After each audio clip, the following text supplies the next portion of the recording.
শোনা এদিকে টাকা, আমি একটু খাই দিই। একদম একদম यार बहुत सोच लिया, समझ भी लिया, খাও। और सपने भी बहुत देखे हैं।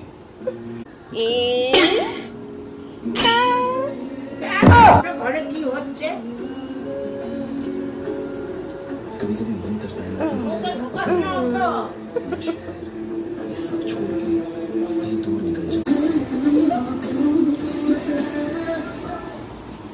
खुद की पहचान बनाने में जो 2,000 years later.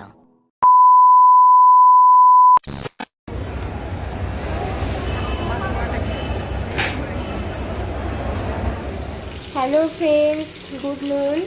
কেমন আছো সবাই? আশা করি সবাই ভালো আছো, আমিও ভালো আছি। তো দেখো, এখন বাজছে ঘড়ির কাঁটায় দুপুর 2টো, আর আজকে অনেকটাই লেট হয়ে গেছে রান্না বান্না করতে। তো অনেক বেলায় বাজার দোকান করা হয়েছে। আজকে হচ্ছে রুই মাছের ঝাল, আর এদিকে হয়েছে সয়াবিন আলুর তরকারি। আমার ছেলের, ও তো মাছ মাংস খায় না, তোমরা জানো। এটা করা হয়েছে, আর সেরকম কিছু করা হয়নি আজকে। তো ডিমটা ভাজা হয়নি, ডিমটা রাতে ভাজবো। তো দেখতে থাকো রেসিপিটা। মাছগুলো অনেক ভাজা ভাজা হয়ে গেছে। তেল গরম যদি হয়ে যায় না, মাছ ভাজতে খুব সুবিধা হয়। পুরো তেল গরম না হলে মাছ যদি ছেড়ে দেওয়া হয় তাহলেই গেল।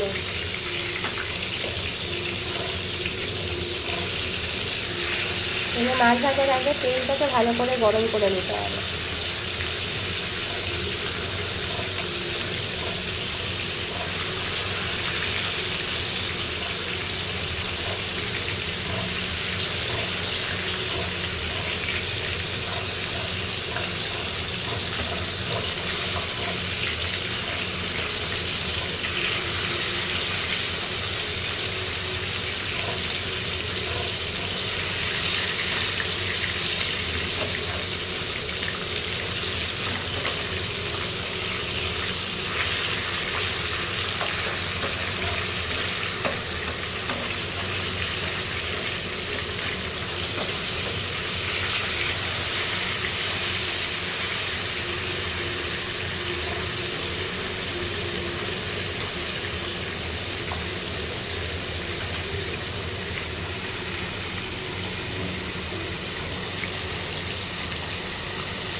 আমার এখন মাছগুলো ভাজা ভাজা হয়ে গেছে।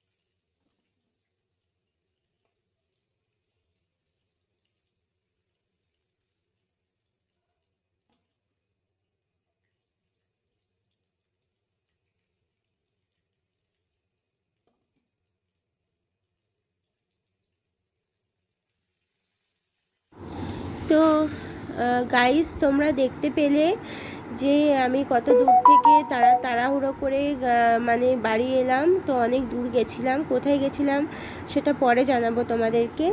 তো তাড়াতাড়ি করে আমাকে ফিরতে হলো। তো ফিরে আমি ফ্রিজে মাছ রাখাই ছিল, আনা ছিল। তো আমার ফ্রিজে 2-3 দিনের মাছ স্টক থাকে।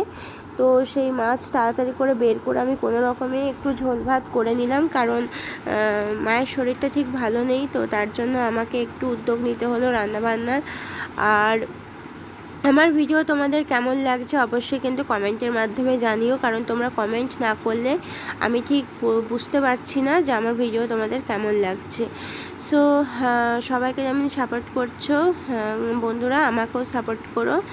আর আমার চ্যানেলটা যদি ভালো লাগে অবশ্যই চ্যানেলটা সাবস্ক্রাইব করো, লাইক করো, কমেন্ট করো আর শেয়ার করো।